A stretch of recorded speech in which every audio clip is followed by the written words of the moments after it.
Hey everyone, how's it going? Bowser the Healer here, and today we're going to watch some MDI. I was really blown away by one of the Azure vaults that Echo did. There's two of them on day 3. They end up running it back in the grand finals set. So I figured we would watch that. You might be seeing the full view now. I'm actually going to crop it and you're going to just see Echo side of things because that's all we're going to talk about. I was really impressed by some pulls and figuring out how they were able to heal it and do some of the damage that they were just doing as a group. But Zale, and I think that's how you say their name, Zale's performance here was phenomenal.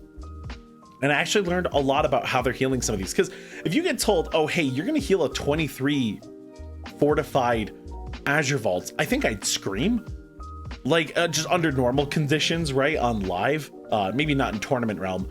But how do you heal some of the crazy MDI style pulls? So we're actually going to watch that.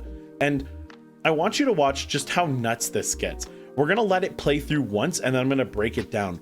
But Mystic Vapors is the problem here. This is a move that's just going to put an almost unhealable dot out. And notice that Zale starts with an Emerald Commune just to get the ball rolling, just to keep people going, a Fire Breath just to provide heals and do some damage.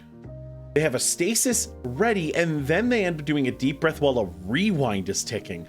How did they end up making it through all of that without dying? Because let me tell you, this is just the end of the pull where you cleave it down. So just to kick things off, they start by getting an entire Stasis prepared while in hover, getting everything that they need down. The Emerald Commune, again, I think this is purely to keep people upright, as 2 stacks of this hurts at like on a 16. So I can only imagine on a 23, this is ticking pretty hard, right? So there ends up being a Mass Dispel from the Priest, I believe, because you just see multiple debuffs go away. They all end up getting 1 stack, so you'll still need to heal through that. Defensives are running for basically everyone right now. And then Zale ends up getting a 2nd stack, lining up some heals, and then pops Rewind and Deep Breaths over the group. Having some heals running and a Deep Breath, them Deep Breathing during Rewind is really good use of time, because Rewind's heal takes a few seconds to deliver fully, and during that time period you really shouldn't expect your team to die. I 100% understand no one should die even with a stack of Mystic Vapors on this pull if Rewind is ticking. So using Deep Breath there is a great way to kind of mitigate it, but you might be going, okay, but how is there this much healing? How are they all sitting at full? Well, the tank's healing a decent amount down here. You'll see that 41.7k. That sounds typical to me, but this Shadow Priest is pumping 36.3k, and I kind of wish I could see a little more here. But I can tell you all that this is Vampiric Embrace and this is Nature's Vigil. That means that single target spells from moves from both these characters are going to heal people in the party for a certain percentage of damage. And I don't have those numbers off the top of my head right now, but I know Vampiric Embrace from Discipline Priest, but Shadow also gets that. And being able to sporadically heal people that are damaged to help supplement your healer's massive healing is gigantic. Now, everyone here's probably got a decent amount of leech on their gear. If I had to guess, or avoidance or something like that, they probably got as much of it as they could possibly get in tournament realm. But that's going to explain how not everyone here is completely fried. Notice that there is the best healing here otherwise is the DK, and then you're going to see up here PI gets cast, you get Vampiric Embrace cast, and then they pop their 2-minute here, and I don't know the name of that, and then all of a sudden they're at 30 something k healing just from blasting. That's going to really help them move through the rest of the Mystic Vapor. And Nature's Vigil is probably doing something, but who knows, because you don't even see the Druid pop up on the bars. That's how much healing there is just from the Shadow Priest alone. And the cooldown's over. Nature's Vigil is still running a little bit longer, but wow, blown away. Because you obviously in a Pug, you're not going to be able to just grab a Feral Druid and a Shadow Priest every time and always expect them to keep the party alive at pivotal moments with those spells, right? That requires coordination. But just the idea of how much more open that leaves Zale to do damage. And speaking of damage, this pull, by the end of it, they're still sitting at around 60 something k. Now, a big trick of this is Leaping Flame. You'll notice there that there was a Fire Breath an instant cast one, right? Tip the scales, fire breath. That's going to send you up with a max leaping flame. Now, I know on this dungeon, they take the talent that allows us to have a level 4 charge. So they level 4 charge there, and then they get to throw, they disintegrate, and then they throw a leaping flame. And it's probably an empowered one from tier bonus. And yeah, that damage is just incredible. We went from 40k to 65k from that burst. I mean, that just shows you how good Tip the Scales Flame Breath is as a damage cooldown. But you're going to notice in other pulls, if you watch this VOD back, that Zale actually uses the Flame 1 breath a lot. Now, I did some testing. You typically get more healing and damage out of a level 4 charge or level 3 charge. And if they crit, well, then you usually get even more than you would possibly get with a level 1 charge. But the level 1 charge seems to be to cause healing, because the single blast of healing doesn't typically heal anyone. If people people have to be pretty low on health for that singular blast to do a lot of healing. So they level 1 groups, when they want more healing out of the flame breath, they'll do level 2s or 3s depending on how close it is to dying, and the level 3 if it's max, or level 4 if it's max, for damage reasons, giving them a leaping flame. I have yet to see, or at least comprehend, a moment where living flame as a leaping flame was used as a heal, right? It's typically used as other things. Now, we have Vampiric Embrace and Nature's Vigil running during all of that, so there is some healing, but none of it's needed. No one even really took damage there. Did you notice that? Let me find that pause point for you again. So with all the trees blown up, boss does the big blow up all the trees button, right? Or button move that you know, does more damage based on trees. And look at that. 2 players barely moved in the health bar department. Barely moved in the health bar department. Everyone else lost, what, 40% of their health, 60% of their health, maybe 55? Goodness. And then they come back up so quickly. Vampiric Embrace is running for the priest, so they're going to be up immediately. And then it's back to damage. Now, I noticed Sale's damage here, and I have footage of this, but I don't think I need to put it on screen. I ended up doing a pull where, without a versatility file running, without food buff, but with lust and a power pot, I was curious how much damage I could get even without my my perfect gear and stats. At 415, I was able to get roughly 48k DPS single target after doing some math to figure out how much of that damage was cleave. And if I'm doing about 48k single target with a power pot running, then it makes sense to me that during a big lust power pot pull like this, and I can only assume they're using the power pot, that with the perfect gear, chilling at something sub 50k at the end of this boss fight makes a whole lot of sense, right? Zale also came into this pull doing damage from the AoE pack, so the numbers were maybe a little skewed, but being able to sustain roughly 50k in a boss fight with perfect gear and a power pot to start makes a whole lot of sense to me. And we don't need to watch every single pull in this dungeon. There's a few more I definitely want to go over. This one's crazy. They end up doing all of these. So if you purge the Arcane Furies, or if you stop them from going off, these mobs do not hurt nearly as much. And then you have to be worried about taking too many piercing shards. If you get hit with one, you get a bleed. It's not the end of the world. If it starts stacking up 2, 3, 4 times, it can get out of control. They do get to 1 stack here, but that's sort of where they keep it. They let the singular piercing shards go off. They CC to the best of their abilities. And once it falls off, if one does go through, it's not really the end of the world. There's another interrupt. Notice they just don't let it go off. And the damage is so high from this group, they're not going to get many casts off. And if they do, the tank's going to be able to survive it. And at this point, the tank could die and they'll be able to finish off the rest of the packs. Look at the way they ended this.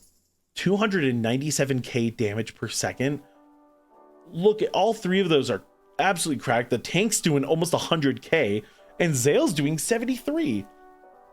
This is a pull that requires so much healing in. Normally, if you did this in a pug, you would have to heal so much. The coordinated CC did so much. Even just 1 round of crowd control to stop some Arcane Furies and to stop a few piercing shards buys your team a huge window.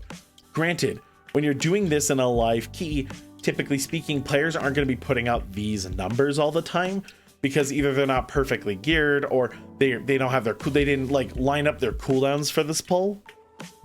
And that's what makes it a little tough to do live. On a tyrannical week, it's a perfectly fine pull. On a fortified week, I'd be a little scared for my poor tank.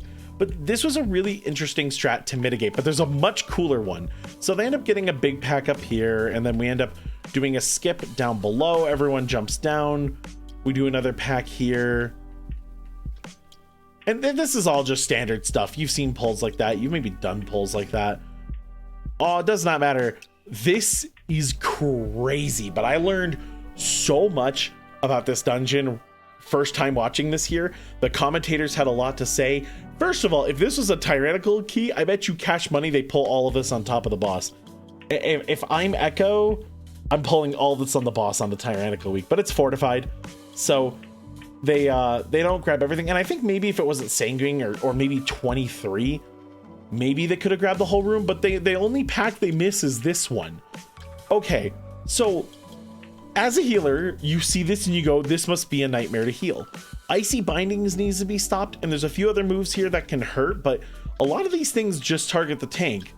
So you might be thinking, oh my god, the tank must be doing something absolutely insane to survive this. And there is some scares with the health bar fluctuation. You mess up a little bit, you mess up a lot here, but the tank's doing the most healing. Zale's only doing 26k. The next closest is Click at what, 20 something, 17 now, and the Feral Druid just popped Nature's Vigil at some point, so they're somewhere on this healing chart, but it's not a ton. So it turns out that Ice Cutter, the big tank buster here, which especially lethal to warriors, is ranged. It has a range limit that tanks can legitimately outrange. So if the tank does a good job of backpedaling and kiting, and your team does as good of a job as they can at slowing the target, your tank does not take damage. They take so little incoming. I bet that is a strategy that you could implement with your tank friends on a live key today. That's so smart. It's so easy. I never would have thought of something like that. I didn't think that. I thought maybe that the attack would always connect. I don't know, maybe I've played too much League of Legends, but like that the auto attack must connect or something like that. But no, that move can straight up miss. So they end up pulling the last pack in with the boss, which is nuts. But it meant that like there wasn't a lot of healing in that big room-wide pull. And even now the healing is it's okay, because there's not a lot of damage coming out. I think it really shows just the power of crowd control, of just how good it is.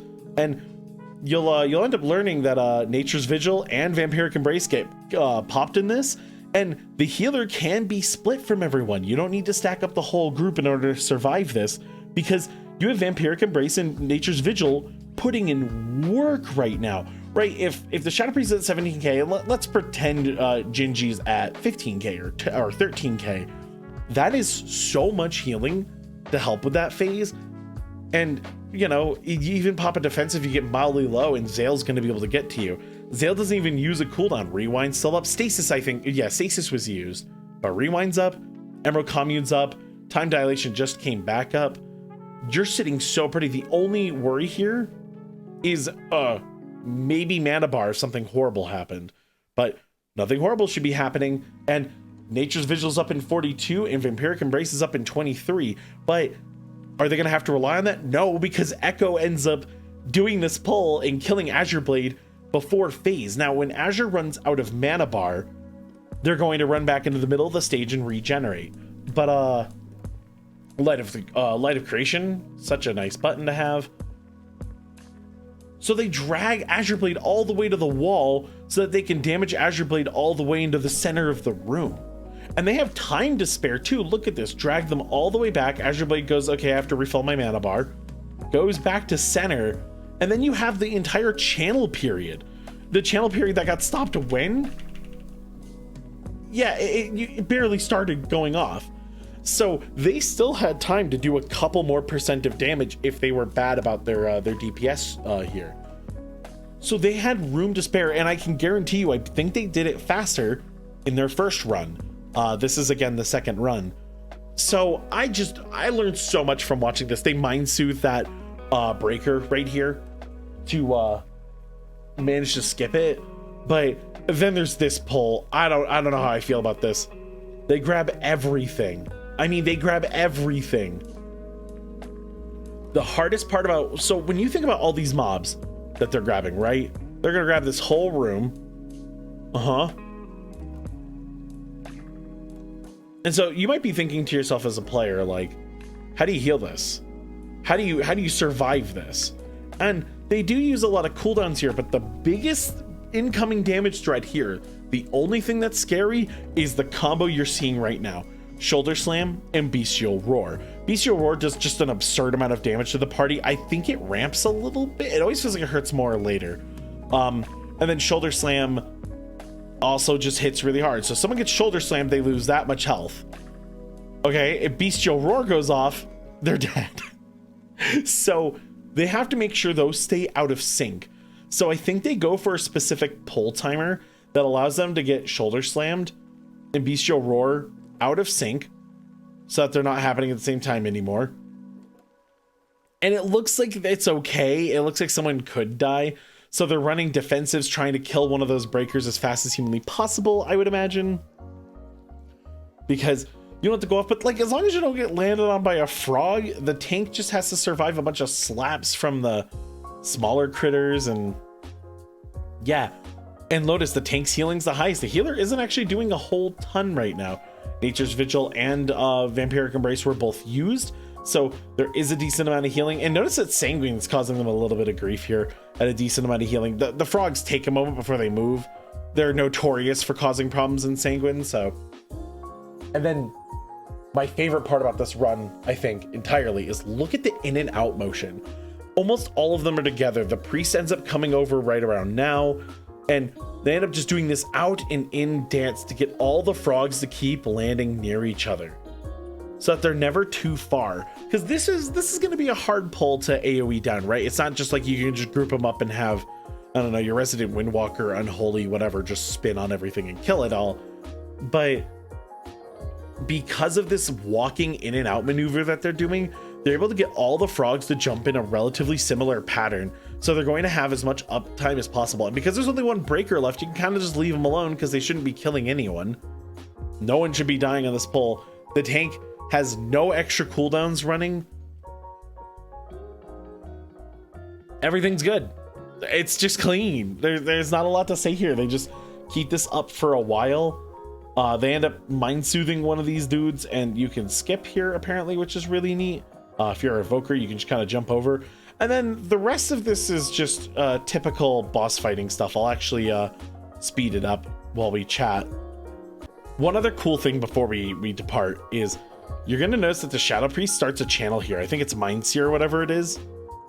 Or, oh no, they started a Mind Blast. It doesn't really matter what it was. They use the Evoker to grab them out of their pool because they will just absolutely die if they stand in that for too long. And rescuing people doesn't break channels, so they're able to just micro that cast time. And remember, that's the only other caster. I mean, I guess Preservation Evokers are casters. They don't feel like one. I feel like I have enough uptime just moving and casting. I don't feel like a caster, but here it is.